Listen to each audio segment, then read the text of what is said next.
Oke, kali ini kita bahas tentang bagaimana memahami karakter orang Korea.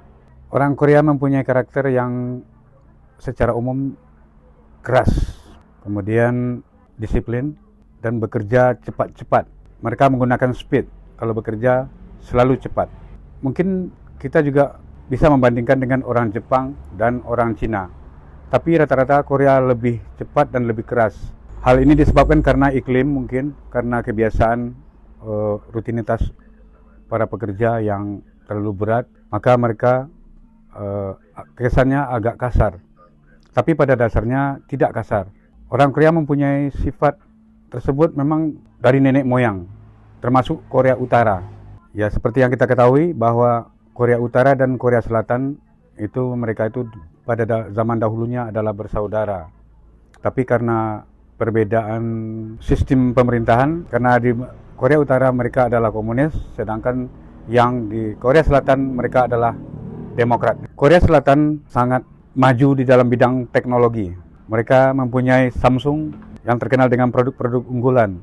Kemudian juga mereka mempunyai bermacam teknologi yang terdepan. Kalau kita lihat dari segi teknologi, mereka jauh lebih di atas negara-negara lain di Asia Tenggara.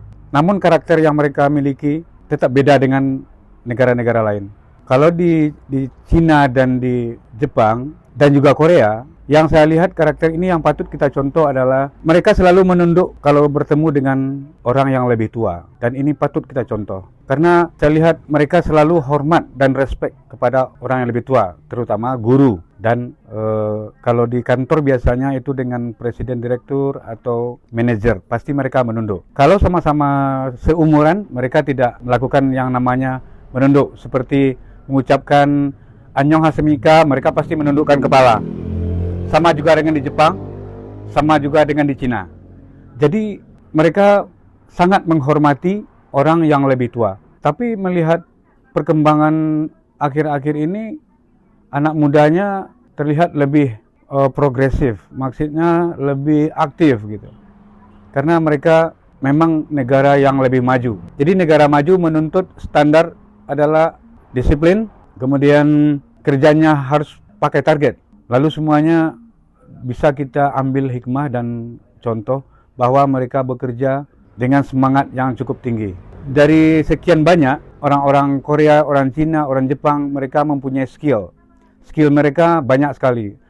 Kelihatannya receh dan remeh-temeh, tapi mereka mempunyai skill yang bagus. Mereka orangnya disiplin dan ulet, patut kita contoh. Jadi setelah dapat kira-kira 3 tahun di Korea Selatan, mereka menggunakan kalau makan mie pakai sumpit. Kalau kita di Indonesia khususnya, kita kalau makan mie itu jarang memakai sumpit, kita pakai sendok. Lalu saya tanya kepada orang-orang di sana mengapa mereka memakai sumpit. Lalu mereka menjawab bahwa orang-orang yang memakai sumpit itu akan lebih daya ingatnya, daya kreativitasnya akan meningkat kalau dibandingkan memakai sendok atau garpu dan lainnya. Lalu kalau mereka punya untuk meningkatkan fokus mereka lebih tinggi, mereka juga menggunakan semacam permainan yang kelihatannya receh ya, remeh-temeh ya, seperti main bola di tempat-tempat umum. Tapi mereka menggunakan benda yang kecil, lalu siapa yang kalah nanti, siapa yang menjatuhkan bola tersebut,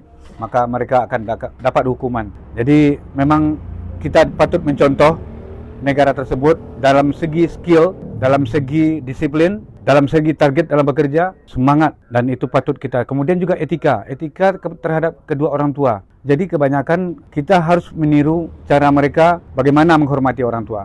Mereka sangat hormat sekali, sangat takut dengan orang tua. Mungkin berbanding terbalik dengan kita ya di Indonesia.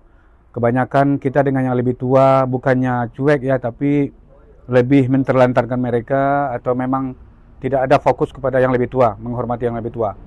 Di sana perbedaan usia setahun atau 2 tahun tetap lebih hormat. Terhadap abangnya dia hormat. Jadi kalau di sana kalau seorang abang sama adik biasanya kepalanya sering diginiin, itu sudah biasa. Karena mereka memang menghormati yang lebih tua meskipun umurnya tuanya setahun.